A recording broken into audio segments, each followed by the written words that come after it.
రేవంత్ రెడ్డి గారికి వ్యూవర్షిప్ లేదు అంటే ప్రజలు కేసీఆర్ గారి పట్ల ఎంత గౌరవంగా ఉన్నారు, 2.5 ఏళ్లలో నీ స్థాయి ఎక్కడి నుంచి ఎక్కడికి పడిపోయిందో స్పష్టంగా అర్థమవుతుంది. దానికి ఇంకో లైవ్ కూడా చూపిస్తాను నేను. బీఆర్ఎస్ పార్టీ అఫీషియల్ వెబ్సైట్లో మా న్యూస్ ఛానల్లో 2000 మంది కేసీఆర్ గారిది 2K లైవ్ చూస్తూ ఉన్నారు నిన్న. అదేవిధంగా రేవంత్ రెడ్డి గారు చూస్తే ఇది కాంగ్రెస్ పార్టీ అఫీషియల్ వెబ్సైట్, 54 మంది చూస్తున్నారు. ఎక్కడ 54, ఎక్కడ 2000, అది 54, ఇది 2000. అన్నీ కలిపితే ఆల్ ఛానల్స్ యొక్క యూట్యూబ్ కానీ ఆన్లైన్ ఛానల్స్ కానీ అదర్ యూట్యూబ్స్ కానీ మొత్తం 36 లక్షల మంది కేసీఆర్ గారి ప్రసంగాన్ని చూస్తే రేవంత్ రెడ్డిది 4 లక్షలు. ఒకటి ఏమైందంటే నువ్వు తెలిసినో తెలియక చేసినావో కానీ ఒకే సమయంలో జరగడం వల్ల దాని వ్యూవర్షిప్ ఎంత, దీని వ్యూవర్షిప్ ఎంత, ఎవరి రేటింగ్ ఏందో అర్థమైపోయింది ప్రజలకు. రేవంత్ రెడ్డి గారి స్థాయి ఏందో, కేసీఆర్ గారి స్థాయి ఏందో రాష్ట్ర ప్రజలకు మాత్రం కంపారిజన్ మాత్రం స్పష్టంగా అటు చూస్తే 2000 కనబడుతుంది, ఇటు చూస్తే 54 కనబడుతుంది. అటు చూస్తే లక్షల్లో ఉంటుంది, ఇటు చూస్తే వేలల్లో ఉంది. అంటే నీ పరిస్థితి ఏమైపోయిందో 2.5 సంవత్సరాల్లో ఇప్పటికన్నా తెలుసుకోను. ఇప్పుడు అయినా కేసీఆర్ గారు దాదాపు 50 నిమిషాలు మాట్లాడిండ్రు. కనీసం నీ పేరన్న తీసిండా, నీ పేరన్న ఉచ్చరించిండా? కేసీఆర్ గారు మాట్లాడితే రైతుల గురించో, విద్యార్థుల గురించో, ఉద్యోగుల గురించో, రాష్ట్రం గురించో, ఆటో కార్మికుల గురించో, విద్యుత్ సమస్యల గురించో, సాగునీరు త్రాగునీటి గురించో ఆయన ఒక స్టేట్స్మెన్గా మాట్లాడింది. రాష్ట్రము, రాష్ట్ర ప్రయోజనాలు, ఒక ఉద్యమకారుడిగా, ఒక రాష్ట్రాన్ని సాధించిన నాయకుడిగా, 10 ఏళ్ళు ఈ రాష్ట్రాన్ని పరిపాలించిన ఒక ముఖ్యమంత్రిగా ఎంతో హుందాగా కేసీఆర్ గారు మాట్లాడినారు. రేవంత్ రెడ్డి ఏం చేసుడు, ఒకటే మొత్తుకునుడు, ఒకటే రంకెలు, పడి ఏడ్చుడు. ఎందుకంత ఫ్రస్ట్రేషనో నాకైతే అర్థమైతలేదు. నీకు ఎందుకంత బాధ రేవంత్ రెడ్డి? కేసీఆర్ గారు చాలా హుందాగా మాట్లాడినాడు కదా. ఆయన కేసీఆర్ గారు స్టేట్స్మెన్గా మాట్లాడితే నువ్వు స్ట్రీట్ మ్యాన్గా మాట్లాడినావు. కేసీఆర్ గారి ఇంట్రెస్టు స్టేట్ ఇంట్రెస్టు, నీదేమో కుర్చీ సీట్ ఇంట్రెస్టు. ఆయనది స్టేట్ ఇంట్రెస్ట్గా ఉండే ఉపన్యాసము, నీది సీట్ ఇంట్రెస్ట్గా ఉండే నీ ఉపన్యాసం. నేను మళ్ళీ గెలుస్తా, నేను మళ్ళీ వస్తా, ఇదే కదా నువ్వు మాట్లాడి. అసలు అయ్యేదా పోయేదా అది? నువ్వు తల కిందికి పెట్టి కాళ్ళు మీదికి పెట్టినా బీఆర్ఎస్ ప్రభుత్వం వచ్చేది ఖాయం. దాన్ని ఆపడం నువ్వు కాదు, నీ తాత జేజమ్మ తరం కూడా కాదు. అది స్పష్టంగా వ్యూలోనే కనబడుతుంది కదా. వ్యూస్లో ప్రజల మూడు, it indicates the mood of the people. 36 లక్షల మంది కేసీఆర్ ప్రసంగాన్ని చూడడం, 4-5 లక్షలు కూడా నీకు చూడలేదంటే that is the mood of the state, that is mood of the people.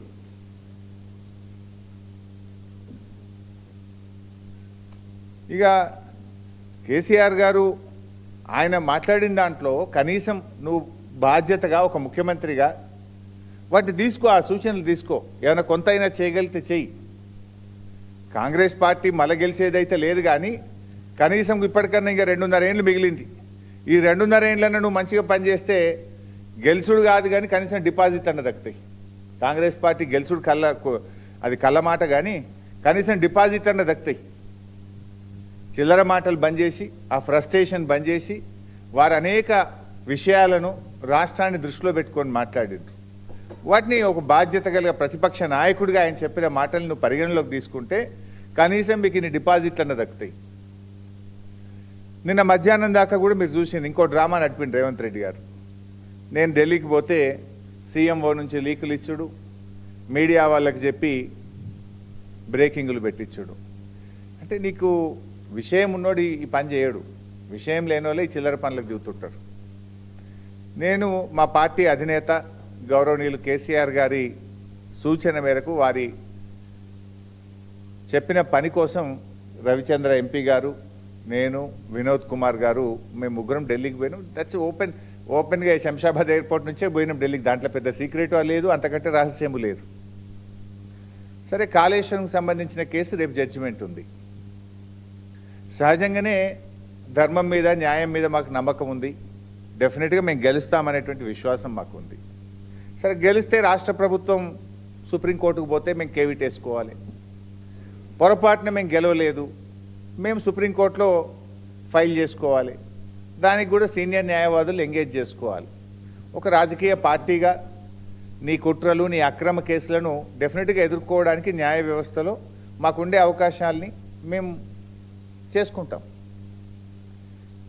అదేవిధంగా మీ రాహుల్ గాంధీ ఏమో రాజ్యాంగాన్ని చేతిలో పట్టుకొని నేనే రాజ్యాంగ పరిరక్షణ లెక్క ఆయన పోజులు ఇస్తాడు. నువ్వేమో రాజ్యాంగ భక్షకుడివి, బీఆర్ఎస్ ఎమ్మెల్యేలను లాక్కుంటివి. ఆ కేసు కూడా మే 6వ తేదీన హైకోర్టులో రాబోతా ఉంది. సో దానికి కూడా సీనియర్ న్యాయవాదులను ఎంగేజ్ చేసి తప్పకుండా అక్కడ బీఆర్ఎస్ గెలిచే విధంగా ఇప్పటికే సుప్రీంకోర్టు మొట్టికాయలు వేసింది. సరే, అది ఎంత దుర్మార్గంగా ఉందంటే కాంగ్రెస్ పార్టీ బీఫామ్ మీద ఎంపీగా పోటీ చేసి నేను ఇంకా బీఆర్ఎస్లే ఉన్నానని ఎమ్మెల్యే చెప్పడం ఒక నేరం అయితే, ఇంకా స్పీకర్ గారు అయితే లేలే ఆయన బీఆర్ఎస్లే ఉండడానికి స్పీకర్ తీర్పు ఇవ్వడం ఇంకా ఘోరం. సరే, వీటన్నిటి సంగతి కూడా రేపు న్యాయస్థానాల్లో తప్పకుండా మేము గెలుస్తాం, మాకు నమ్మకం ఉంది.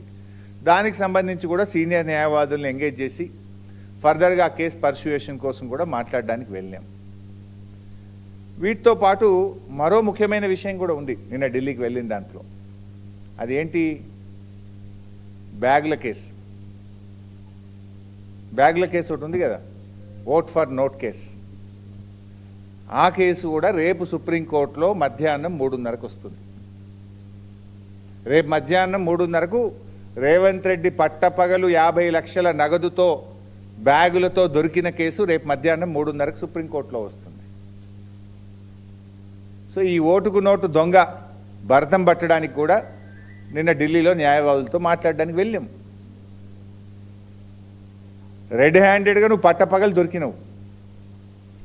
కానీ ఇవాళ ఏమైపోయింది? కంప్లైనెంటు నువ్వే, ముద్దాయివి నువ్వే అయిపోయినావు. దురదృష్టవశాత్తు నువ్వు రాష్ట్రానికి హోంమంత్రివి నువ్వే, ముఖ్యమంత్రివి నువ్వే. ఓటుకు నోటు కేసులో పట్టపగలు రెడ్ హ్యాండెడ్గా దొరికిన దొంగవు నువ్వే. రెండు నువ్వే అయిపోయినావు ఇప్పుడు. సో నువ్వేం చేస్తున్నావు ఇప్పుడు? ప్రభుత్వం తరఫునేమో ఒక పేరు, మనం ఎప్పుడు పేరు వినని ఒక నామమాత్రపు న్యాయవాదినేమో ప్రభుత్వం తరఫున పెట్టిండు. ఇక దొంగ కదీనా. రేవంత్ రెడ్డి తరఫునేమో ప్రముఖ పేరుగాంచిన, భారతదేశంలోనే పేరుగాంచిన అడ్వకేట్లను ఆయన పెట్టుకున్నాడు. ఇది మాకు తెలియదా ఒక ప్రతిపక్షంగా? బీఆర్ఎస్ పార్టీ ఇప్పటికే ఓట్ ఫర్ నోట్ కేసులో ఇంప్లీడ్ అయి ఉన్నది.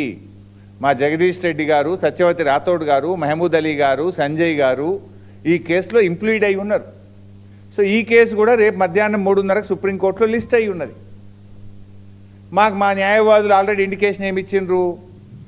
గవర్నమెంట్ తరఫునేమో గౌరవ్ అగర్వాల్ అని, మనమైతే పేరు ఎప్పుడు వినలే, ఒక న్యాయవాదిని పెట్టిండ్రు.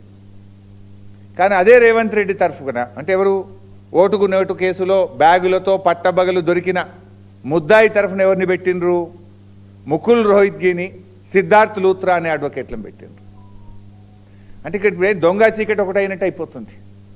ప్రభుత్వం తరఫునేమో ఒక చిన్న న్యాయవాది, కానీ ముద్దాయి తరఫున నోట్ల కట్టలతో దొరికిన దొంగల తరఫున ఎవరిని పెట్టుకున్నారు? ముకుల్ రోహిత్గిని, సిద్ధార్థ్ లూత్రా అనే అడ్వకేట్ని పెట్టిండ్రు. మరి అప్పుడు ఏం చేయాలి? ఈ పన్నాగాన్ని పటాపంచలు చేసి ఓటుకు నోటుకు దొంగలకు శిక్ష పడేటట్టు చూడాల్సిన బాధ్యత ప్రధాన ప్రతిపక్షంగా మాకు ఉండదా? నువ్వు ఆ రోజు మా ఎమ్మెల్యేలనే కదా కొనాలని ప్రయత్నం చేసింది, మా ప్రభుత్వాన్నే కదా నువ్వు పడగొట్టాలని కుట్రలు చేసింది. సమైక్యవాదులతో చేతులు కలిపి ఆనాడు మా ప్రభుత్వాన్ని పడగొట్టాలని నువ్వు ప్రయత్నం చేస్తే నీకు శిక్ష పడాలి కదా. ప్రజలే చూసి నువ్వు ఓపెన్గా నువ్వు చేసిన నీ వ్యవహారాన్ని ఈ దేశ ప్రజలు, ఈ రాష్ట్ర ప్రజలు అందరూ కూడా చూసినారు. ఇలా హోంమంత్రివి నువ్వే, ముఖ్యమంత్రివి నువ్వే, ముద్దాయివి నువ్వే. అందువల్ల ఈ కేసులో డెఫినెట్గా ఒక మంచి న్యాయవాదులను పెట్టి బీఆర్ఎస్ పార్టీ తరఫున బలమైన వాదనలు వినిపించే ప్రయత్నం కూడా నిన్న చేసినాం. మేము లీగల్ ఎక్స్పర్ట్స్ని కలవడానికి, సీనియర్ అడ్వకేట్స్ని కలవడానికి వెళ్ళాం. ఒకటి ఓట్ ఫర్ నోట్ కేసు, రెండు మా ఎమ్మెల్యేలను, బీఆర్ఎస్ ఎమ్మెల్యేలను కాంగ్రెస్లో చేర్చుకున్నావు, ఆ కేసు మే 6వ తేదీన రాబోతా ఉంది. మూడు, కాళేశ్వరం కేసులో మేము గెలుస్తామనే విశ్వాసం ఉంది. గెలిచినా కేవిట్ వేయడానికి, పొరపాటున మాకు అనుకూలంగా తీర్పు రాకపోయినా సుప్రీంకోర్టులో రిట్ పిటిషన్ వేయడానికి న్యాయవాదులతో మాట్లాడడానికి పోయినాం. ఇది పార్టీగా మా నాయకుడు ఆదేశించిండు. నాయకుడు ఆదేశం ప్రకారం మేము ముగ్గురం, మా వినోద్ కుమార్ గారు సీనియర్ న్యాయవాది, పార్లమెంట్ సభ్యులు రవిచంద్ర గారు కలిసి వెళ్ళి అక్కడ న్యాయవాదులతో మాట్లాడినాం. నీలాంటి దొంగలకు శిక్ష పడాలి, నీలాంటి సమైక్యవాదులకు, నీలాంటి ప్రభుత్వాలను పడగొట్టాలని కుట్ర చేసిన వాళ్ళకు. ఎందుకంటే నువ్వు 4.5 ఏళ్ళ నుంచి స్టే మీద బతుకుతున్నావు కదా. నువ్వు ఇవాళకి నీ మీద కేసు ఉంది. ఆ స్టే మీదనే నువ్వు ఈరోజు ఆ కేసు విచారణ జరగకుండా 4.5 సంవత్సరాల నుంచి స్టే మీద నువ్వు ఇవాళ ముఖ్యమంత్రిగా ఉన్నావు. ఒకసారి స్టే వెకటైందంటే నీ కుర్చీకే ముప్పు ఉన్నది. స్టే వెకటైందంటే నువ్వు జైలుకి పోతావు కనుకనే ఇవన్నీ డ్రామాలు చేస్తున్నావు నువ్వు.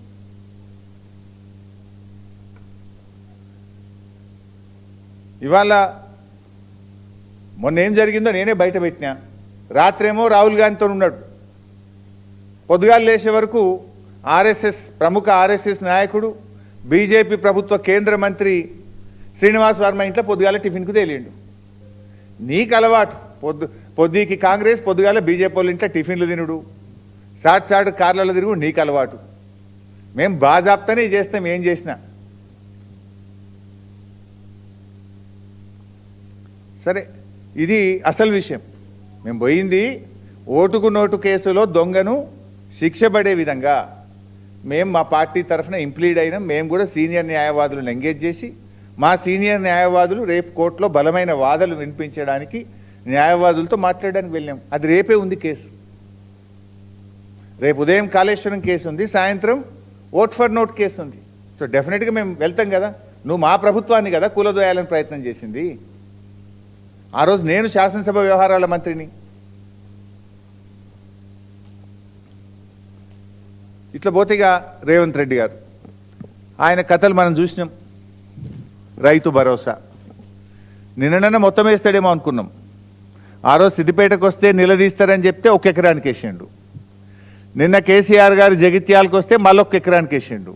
మరి మిగతాది ఇంకెప్పుడు వేస్తావు? చెప్పింది 15,000, ఎగ్గొట్టింది 2 రైతు భరోసాలు. ఈ 3వ రైతు భరోసానైనా పూర్తిగా ఇస్తావా అంటే ఇప్పటికే కోతలు అయిపోయినాయి, వడ్లు కల్లాలకు వచ్చినాయి. వడ్లు కల్లాలకు వచ్చినా రైతు బంధు పడలే.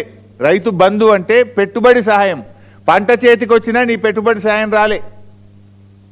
కేసీఆర్ గారు బయటకు వస్తున్నారు, ఆయన గర్జిస్తారని భయపడి నిన్నో డ్రామా నడిపి 1 ఎకరానికి వేసినావు. ఊరిచ్చి 1 ఎకరానికి వేసినావు.